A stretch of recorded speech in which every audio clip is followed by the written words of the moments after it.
tahun dengan tujuan akui peranan lebah dan penderbungaan untuk ekosistem. Dan setiap tahun pada 20 Mei masyarakat global akan beri tumpuan kepada pentingnya pelihara lebah madu dan semua pendebunga lain. Malah ia juga memperingati ulang tahun kelahiran Anton Jensen, pengasas peternakan lebah, dan pada abad ke-18 mempelopori teknik pemeliharaan lebah moden di Slovenia dan memuji lebah kerana kemampuan mereka bekerja begitu keras. Dan lebah ini sangat penting kerana secara global terdapat lebih banyak lebah madu daripada jenis lebah dan serangga pendebunga yang lain. Jadi ini adalah penyerbuuk tanaman makanan yang paling penting di dunia. Faktanya, dianggarkan sepertiga makanan yang kita makan setiap hari ini bergantung pada pendebungaan, terutama oleh lebah. Jadi untuk menghargai dan memahami lebih mendalam mengenai haiwan ini, kita ada di studio Profesor Madya Dr. Nur Azura Adam. Beliau ialah dekan Fakulti Pertanian Universiti Putra Malaysia UPM, dan kita juga ada Muhammad Izain Ismail Timbalan, Presiden NGO Kelulup Melaka, yang juga merupakan pegawai khas Setiausaha Gerak Kerja Gabungan Persatuan Usahawan Kelulup Malaysia ataupun GPUKM. Selamat datang kepada kedua-dua tetamu. Selamat pagi. Terima kasih. Okey, pertama sekali kita nak terus pada Dr. Nur Azura. Sambutan Hari Lebah Sedunia ini, kalau kita lihat pada tahun 2022, temanya adalah kelestarian lebah, pencetus biodiversity, pembangkit ekonomi. Bagaimana tema ini kita nak kaitkan dengan pentingnya sambutan Hari Lebah Sedunia dengan apa yang fakta tersebut? 1/3 makanan kita makan hasil daripada lebah.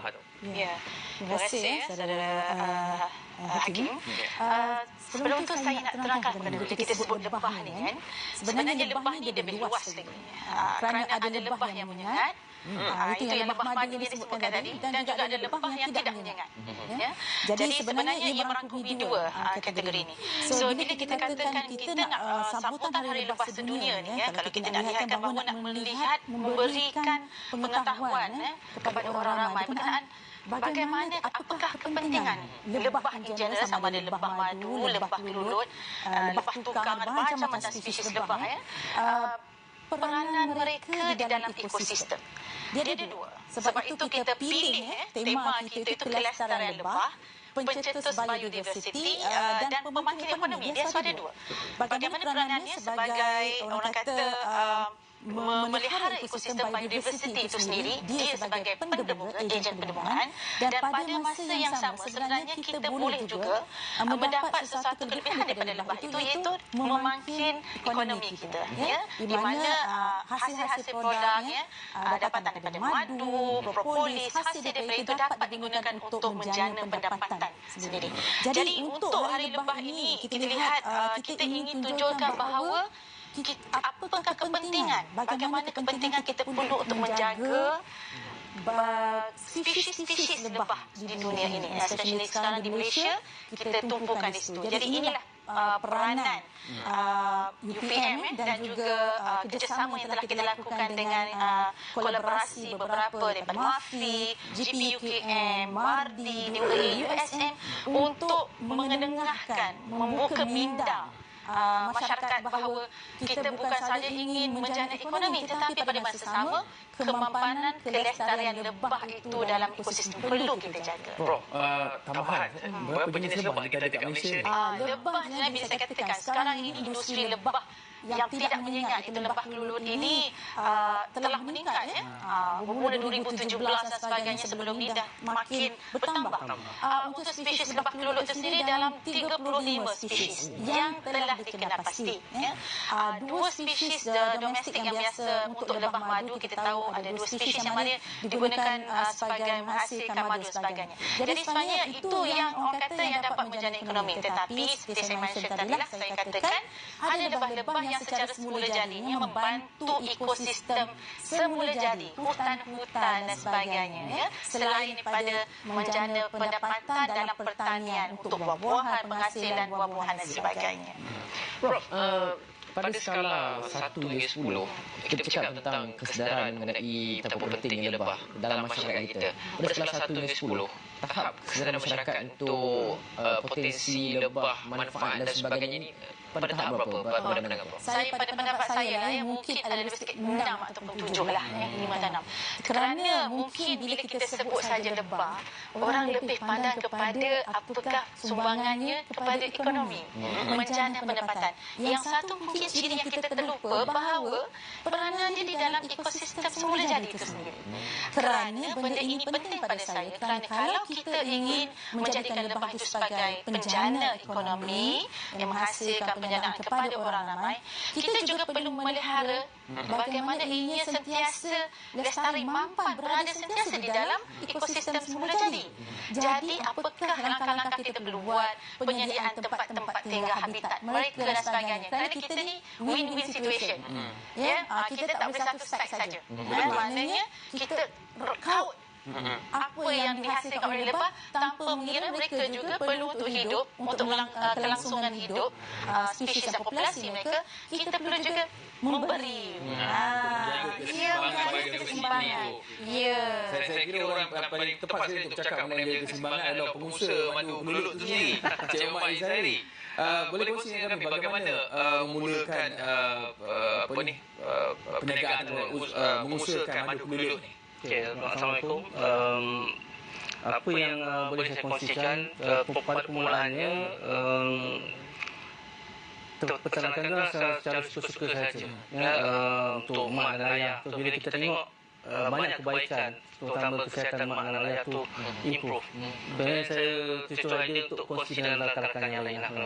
So, apa yang buat kita go through FB, kita tengok dalam Facebook dan kita join grup Kelulut Malaysia. Dan kat situ kita jumpa macam-macam. Ramai peternak yang lama yang kita dapat kongsikan cerita macam mana cara yang terbaik untuk kita involve dalam peternakan kelulut ni. So, alhamdulillah saya dapat jumpa pengurusi Jurong Melaka, Encik Hairul dan juga Encik Nizam, bersama dengan rakan saya juga seorang dari Jenderal Hulu, Encik Daud Hassan. So kami banyak SOP yang dah ada untuk kita mulakan peternakan kelulut ni. So kat situ sikit kita belajar cara penernakan yang baik untuk jaga kelasian biodiversity kita. Alhamdulillah dia mendatangkan pelanggan yang baik. Saya tertarik lah sebab dia memang salah satu sumber ekonomi, tapi kadang-kadang bercakap ni lebih mudah daripada melakukannya. Jadi Encik Izzairi ni ada pengalaman susah tak? Macam mana nak jadi usahawan madu Kelulut ni? Macam mana Encik Izzairi bermula kata apa nak bagi kepada orang tua dulu makan hasilnya. Tapi sekarang ni dah berkembang. Apa sukarnya, apa cabarannya dan macam mana pihak-pihak seperti mungkin UPM, kajian-kajian ataupun guidelines daripada UPM dapat membantu memudahkannya ni. Untuk langkah pertama tu yang susah. Apa yang kita buat adalah kita kena belajar lah, kena dapat ilmu. Masa mula-mula saya permulaan tu memang banyak yang matilah. Kita tak tahu, kita mesti suka letak saja. Kita tak ada ilmu. So apa kita buat, kita attach dengan orang-orang yang lama ni. So terutama dengan saya banyak berinteraksi dengan JB, Encik Nizam. Alhamdulillah dia banyak bagi SOP macam mana cara kita nak buat apa permulaan yang bagus. Kita perlu tahu tempat kita, area kita. Yang paling penting sekali adalah sumber makanan. Sumber makanan dan lepas tu apa yang boleh kita buat, apa jenis-jenis kelulut yang sesuai untuk diternak. So, kalau kita tak kena dengan tempatnya, mungkin kelulut tu akan lari dan menyebabkan kita rugi lah. So, alhamdulillah dengan cara mengikut SOP yang betul dan banyak bertanya dengan orang yang berpengalaman, kita dapat. Alhamdulillah. Dan tuan, dalam masa yang sama juga mungkin di luar sana orang tertanya-tanya permulaan perniagaan modalnya besar ke? Sebab yelah nak jadi usahawan ni orang fikirkan tentang cash flow dan sebagainya kan, dengan tunai dalam syarikat dan sebagainya. Dekat luar sana tu ramai pengusaha yang mungkin nak masuk venture dalam perniagaan madu lebah Kelulut ni. Ada ramai juga yang dah keluarkan kira BSP tu. Nak venture kan masuk kan. Mungkin tu boleh jelaskan permulaan modal berapa? Mungkin okey, biasanya average untuk kita bermula tu untuk satu sarang lebih kurang dalam RM600. Itu kita permulaan kita. Tapi setup segala-galanya lebih kurang dalam RM1,000. Permulaan tu dengan kita nak beli dengan bajunya, dengan kita punya pumpnya sekali, dengan tanah, dengan all the tempat pokok-pokok yang kita nak beli. So itu basic yang kita perlu ada lah, RM1,000 untuk sekali. Saya pernah pergi ke kawasan Sabah, tak salah saya, untuk peternak madu keluluk ni. Mereka buat secara komuniti, yang mana mereka bela madu keluluk lebah ni di belakang masjid je mereka buat kan. Jadi boleh ke kita gunakan environment belakang rumah kita ke? Tapi kena tengoklah ada hutan dekat belakang kan. Betul.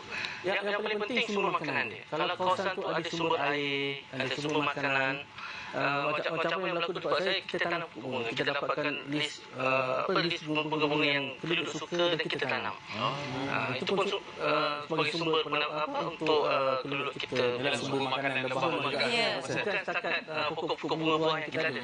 Dan kita tambahkan lagi. Doktor, kalau kita lihat saya pasti bila menonton mendengar ni macam belakang rumah boleh letak tapi dia bukan sekadar rumah, dia tengok environment, mungkin cuaca, redupkan panasnya, makanan apa yang cikgu saya sebutkan tadi, bunga apa. Bila kita nak membuahkan madu tu, lebah tu perlu juga ada sumber yang betul. Tapi bagaimana, apa peranan yang UPM boleh lakukan ataupun sudah dilakukan dalam menyedarkan ataupun menyemarakkan lagi pengetahuan tentang pentingnya menjaga ekosistem ini dan juga dalam sesama menghargai haiwan ini. Sebab kalau ramai yang try and error, takut nanti populasinya menurun ataupun boleh merosakkan tanaman dan sebagainya. Tapi bagaimana, apa yang boleh UPM bantu untuk menyedarkan dalam sesama, nak buat perniagaan tak ada masalah, tapi jangan sampai ia menajaskan ekosistem.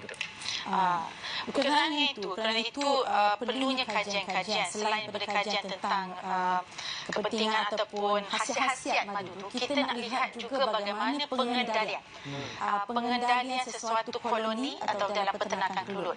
Kerana itulah antara kajian-kajian untuk memberikan kesedaran selain daripada kita bagi latihan dan juga kursus-kursus berkenaan bagaimana nak memulakan peternakan kelulut, kita suntikkan juga pengetahuan dari segi kelestarian. Kaedah untuk memastikan bahawa ianya akan sentiasa terjaga, dan kita kaitkan juga bagaimana lebah itu kita perlu utamakan melihat bahawa ianya ejen pendebungaan. Ejen pendebungaan pada masa yang sama kita tahu bahawa ianya selain daripada madu itu kita dapat menuai, pada masa yang sama juga kalau kita ada membuat tanaman yang lain, buah-buahan dan sayuran, ini juga akan menjadi satu sumber juga. Satu sumber daripada, kerana mereka akan, kita tahu bahawa pada bunga ni dia akan pergi kepada bunga-bunga untuk mengambil nektar, kita panggil istilah madu nektar, debunga, polen dan sebagainya. Dalam semasa proses ini maka berlakulah persenyawaan dan maka menghasilkan buah-buahan dan sebagainya kan kepada tanaman. Jadi untuk itu kita cuba ingin memberikan kesedaran. Kerana itulah dengan adanya sambutan Hari Lebah Sedunia yang akan kita adakan pada 20 Mei minggu hadapan, hari Jumaat, antara aktiviti-aktiviti yang kita serapkan masuk adalah kita libatkan pelbagai agensi untuk menyampaikan matlamat. Kita ada forum dan sebagainya, memberikan menunjukkan kepentingan ejen pendebungaan selain daripada menjana ekonomi itu sendirilah.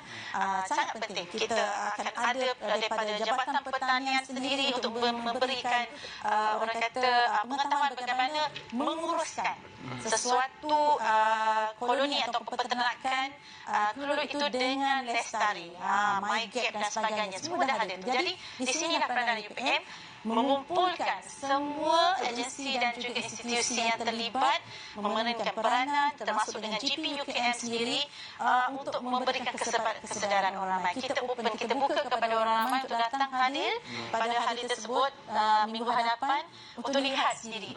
Maknanya bukan sekadar untuk jana ekonomi, rupanya banyak lagi fungsi-fungsi lebah ni secara umum atau lebah kelulut dalam kehidupan kita sebenarnya. Ini yang kita nak tahu ni sebenarnya, bukan hanya boleh jana pendapatan tapi dalam masa sama dapat menjaga persekitaran ekosistem. Itu saya nak tanya doktor, tapi kita kena berteriak sekejap doktor. Kita nak minum madu. Ada bawa. Okey, bertemu kembali dalam Awal Pagi. Kita sedang membicarakan mengenai khasiat dan manfaat madu kelulut bukan sahaja kepada diri kita tapi juga kepentingannya kepada ekosistem, menjaga ekosistem alam sekitar dan sekeliling kita. Jadi kita nak sambung perbincangan kita bersama dengan Profesor Madan Dr. Nur Azura Adam, Dekan Fakulti Pertanian Universiti Putra Malaysia UPM.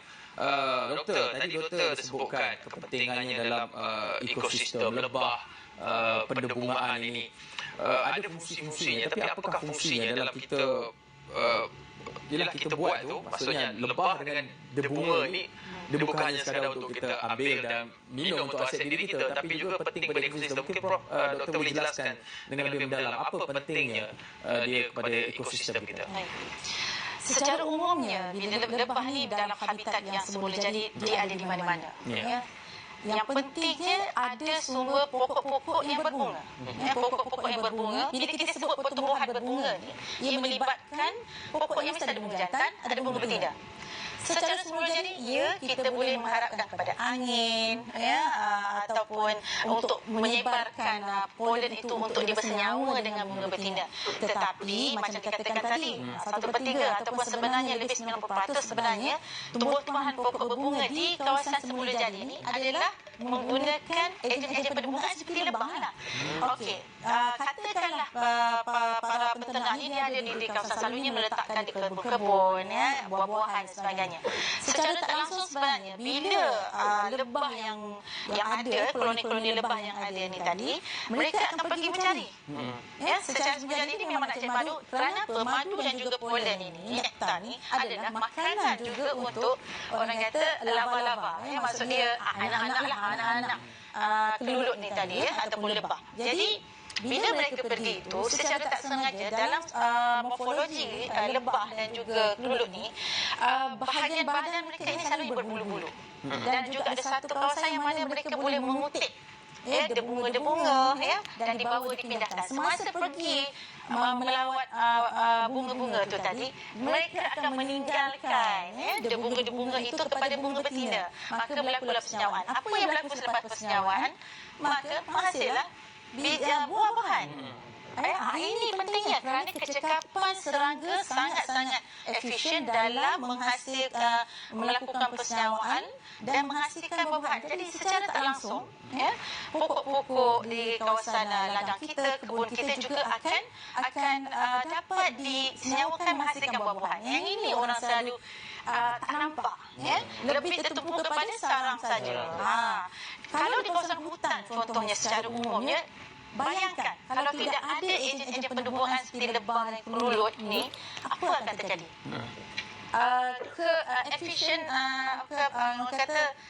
Kurang kecekapan, kurang efisien. Maka ini akan berlaku apa? Maka tumbuh-tumbuhan ataupun vegetasi di dalam hutan sebenarnya tidak akan berlaku penyebaran diversiti secara meluas. Apa akan terjadi? Mungkin juga pada satu masa akan sesuatu spesies itu dengan kita tahu perubahan iklim dan sebagainya berlaku kepupusan selain daripada apa? Selain daripada tidak adanya ejen pendebungaan ini. Sebab itulah pentingnya saya katakan dalam kita nak mengusahakan sesuatu penternakan kelulut ataupun lebah itu, kita perlu ambil kira juga faktor-faktor yang boleh menyebabkan kemusnahan, kepupusan spesies-spesies ini. Kadang-kadang kita tahu bahawa penggunaan racun di dalam selalunya ada juga kan penggunaan racun di kawasan tanaman-tanaman yang dijalankan. Maka ini akan menyebabkan juga memberi kesan kepada lebah pendebuga ni. Bayangkan tiada mereka. Ringkasnya, kalau satu kawasan hutan ataupun belukar ke maksudnya kawasan yang ada tumbuh-tumbuhan, kalau ada lebah tu maksudnya dia rangka ekosistem sihat. Ya, kita boleh katakan begitu. Salah satu daripada kita panggil kalau dalam biologi itu kita namakan penunjuk biologi. Penunjuk kesihatan. Salah satunya adalah lebah dan juga kelulut ataupun jenis-jenis pendebunga lain. Kalau kita nampak di berterbangan, di kawasan-kawasan itu adalah sebagai indikator. Penunjuk bahawa sesuatu ekosistem itu seimbang selain daripada spesies-spesies yang lain. Tapi kita boleh jadikan itu sebagai salah satu kayu pengukur kepada keseimbangan ekosistem itu. Bukan semua haiwan tau, Fizi. Kalau haiwan macam ada lalat dia tu, kita tak boleh. Itu indikator lain. Hijau. Saya ni pernah lah tengok satu filem B-movie masa tahun 2007. Dia lihatkan kita macam mana kepentingan lebah, macam mana sekiranya lebah itu tak lakukan penderbungaan itu, apa akan terjadi kepada alam sekitar. Dan boleh saksikan sebenarnya dia kartun sebenarnya, dan boleh memberikan sedikit sebanyak kefahaman kepada anak-anak untuk faham apa fungsi juga peranan lebah. Dan Encik Izari, kita juga nak tahu banyaklah makan produk-produk lebah keluluk di luar sana tu kan. Macam mana kita nak tahu khasiat madu keluluk ni, apa dia yang ada, dan di pasaran tu apa produk-produk yang sememangnya 100% madu keluluk yang memang kita rasa ataupun kita melihat ada kaedah tertentu dari segi rasa ke, warna dia ke, untuk bezakan yang asli ataupun yang bukan asli ke, yang tambah dengan air ke, macam mana? Lepas tu ada beza ke madu keluluk? Lepas tu di pasaran sekarang ni ada nama sekarang ni Manuka dan sebagainya. Apa bezanya tu? So, memang kita tak ada cara yang spesifik untuk menentukan sama ada madu ni madu asli ataupun madu tidak, kecuali kita hantar madu kita pergi ke lab untuk test. Dan salah satu yang biasanya kita educate kita punya pelanggan, kalau nak beli madu ni kita cari orang yang peternak. So lebih senang, kita tahu dan kita boleh melawat terus. Pergi terus. So bukan kita nak katakan yang ada di pasaran itu asli, palsu ataupun tidak, tapi untuk kita puaskan hati kita, lebih baik kita jumpa peternak. Dan kadang-kadang ada penjual, dia sendiri pun ambil daripada peternak yang betul. So, secara tak langsung, memang kita dapat tahu yang madu tu memang asli. Madu di pasaran, kalau kita buat test, macam-macam test, kalau kita tengok dalam YouTube, macam-macam test, ada yang letak kat jari, ada letak dalam tu, semua kita boleh buat. Tapi, ada juga orang kata kalau kita letak kat jari, contoh madu keluluk ni cair, dia 35% air dia. Kalau kita letak kat jari, dia akan meletik. Tak melekat sangat ke? Berbanding dengan madu yang pekat. So, benda-benda tu ada mitos yang susah kita nak tentu. Ada orang kata kadang-kadang madu asli ni tak diurus semut, tapi burung juga. Kalau kita tengok, sebenarnya kalau kita pergi dekat pokok, kita tengok dalam pokok tu nektar ada semut. So, secara langsung madu akan ada semut juga. Selain itu, apa lagi mitos-mitos tentang madu keluluk? Dan juga mungkin tadi Encik Izari katakan pada awal ni nak berikan kepada ibu bapa khasiat dan sebagainya. Apa khasiat-khasiat dia? So, khasiat dia banyak. Kalau kita ada, kalau boleh tengokkan dalam yang VT tadi tu, kita boleh nampak banyak khasiat kat situ. Antaranya dalam madu keluluk tu sendiri ada macam-macam. Ada asid amino, ada karbohidrat, lepas tu ada garam galian. Lepas tu kita ada juga gula ringkas. Gula yang mana baik untuk orang yang ada masalah kencing manis. Pengambilan macam mana? Pengambilan ni biasanya satu hari sebelum sarapan, satu sudu. Dan kalau rasa, kadang-kadang waktu malam pun kita boleh ambil. So dia boleh membantu untuk kita tidur. Mendapatkan tidur yang lena. Tapi benda-benda macam ni kita perlukan kajian. Sebab kita perlukan UPM, USM, UMT. Dia buat kajian untuk mendapatkan kepastian. Apa yang ada sekarang adalah kebanyakan datang daripada feedback daripada customer lah, daripada pelanggan yang memang betul. Memang hakikatnya secara pengambilan dia, kita boleh ambil dia daily supplement tiap hari.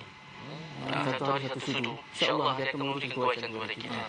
Cik Seri antara yang sudah berkecimpung dalam mengusahakan madu keluluk ini, mungkin ada mereka di luar sana yang mendengar macam, khasiat satu, kalau benda boleh buat belakang rumah, ada satu kata pasaran kecil tu dekat dalam rumah pun tak salah boleh buat secara kata apa, penggunaan domestik saja kan. Madu lebah, madu lain Bukan, itu madu lain, itu madu hidup lain. Ini madu keluluk kan. Tapi kalau untuk mereka yang baru-baru nak menceburi kat mana dan apa sebenarnya langkah ataupun nasihat yang Cik Sari berikan kepada mereka? Kita sebenarnya ada dalam Jabatan Pertanian, kita ada juga grant untuk permulaan untuk memulakan peternakan keluluk. So mereka juga boleh layari Maldi, dan kalau dekat Persatuan negeri pun kita ada 8 NGO yang berdaftar, yang mana boleh memberi tunjuk ajar. Dan saya tak langsung kita ada SOP apa nak start dulu. So apa kita perlu check, perlukah kita tahu tempat kita sesuai ataupun tidak. So apa jenis telur yang kita perlu sesuai untuk kawasan kita. So kita ada juga dekat Selangor kita ada SEM, so Persatuan Telur Selangor. So kita ada juga di Negeri Sembilan, pattern lain. So banyaklah. So at the same time, pada waktu yang sama juga kita boleh juga layari Telegram. Yang mana kat dalam situ pun kita ada banyak informasi tentang kelulut dan macam mana kita nak mula tentang kelulut. Secara kesimpulan, ini memang pasarannya dah meluas. Orang ramai dah tahu, boleh cari informasi untuk beternak. Yang pentingnya kalau ternak tiba-tiba mati, janganlah tinggalkan macam tu je kan. Kita berusaha bila kita berurusan dengan benda ni, memang akan ada. Macam saya 10% hilang itu saja. So bukan dalam 10 ke dalam 15 sekarang habis. Tapi itu risiko yang perlu kita ada lah. Dan doktor, kita juga ingin lihat kepada bergerak ke hadapan lah dari sudut ekonominya. Dan saya juga pernah melawat dengan peternak-peternak madu kelulut ni. Mereka bukan saja hasilkan madu, tetapi produk menggunakan madu lebah kelulut tu. Ada yang buat sabun lah dan sebagainya kan. Jadi bagaimana kita lihat perkara ini dan bagaimana potensinya untuk masa depan? Sebenarnya kerajaan kita sendiri di bawah MAFI sebenarnya telah menggariskan juga salah satu daripada sumber yang akan menyumbang kepada penjanaan atau pendapatan negara juga adalah daripada industri kelulut itu sendiri. Maka dengan itu, dengan adanya gabungan-gabungan persatuan-persatuan yang sedia ada ini, kita jangan fokus hanya kepada raw material saja. Maknanya produk-produk hiliran yang dikeluarkan daripada hasil daripada penuaian itu sebenarnya penting, menjadikannya sebagai satu nilai tambah.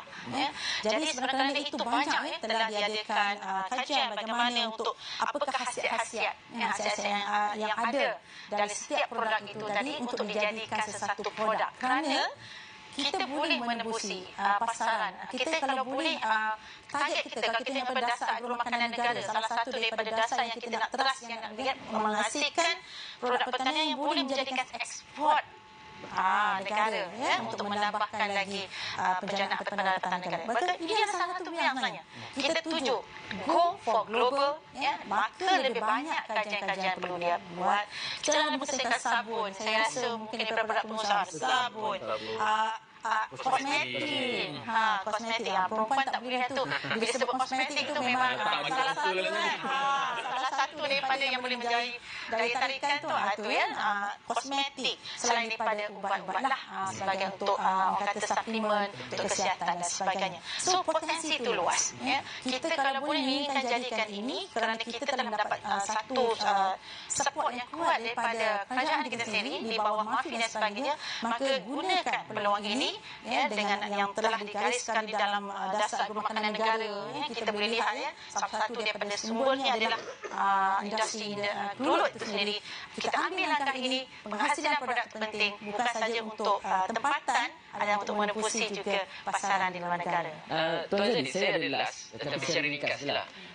Soalan ini saya bermain di fikiran saya sejak saya berjumpa dengan peternak lah. Ada juga yang katakan bahawa madu lebah kelulut di hutan lebih sedap dan juga lebih, orang kata, berkhasiat berbanding dengan yang di ternak. Betul ke atau macam mana? Kalau kita ikut kajian, kalau kita tengok dari segi kita hantar ke Uniped, basically dia punya result dia lebih kurang sama. So mungkin adalah kelebihan dalam tertentu sebab dia punya pokok dia lagi banyak bandingkan dengan dalam di kebun. Di kebun tu kita tahu lebah kelulut paling jauh pun dia pergi pun 50 meter. Tak boleh pergi jauh sangat. So kalau kawasan penuh dengan bunga, penuh dengan pokok buah-buahan, so itu saja yang akan makan. Alright. Tentu macam-macam ada. Banyak sebenarnya khasiatnya madu kelulut ini, lebah dan penembungaannya bagaimana. Yang paling penting selain daripada khasiat yang kita boleh peroleh daripada manfaat kelulut ini, ia juga penting untuk ekonomi dan penting juga, paling penting dalam kita nak mengejar ekonomi itu, menjaga kelestarian dan juga biodiversiti. Naklah sampai nak buat sarang ataupun sarang pula farm madu kelulut sarang lah.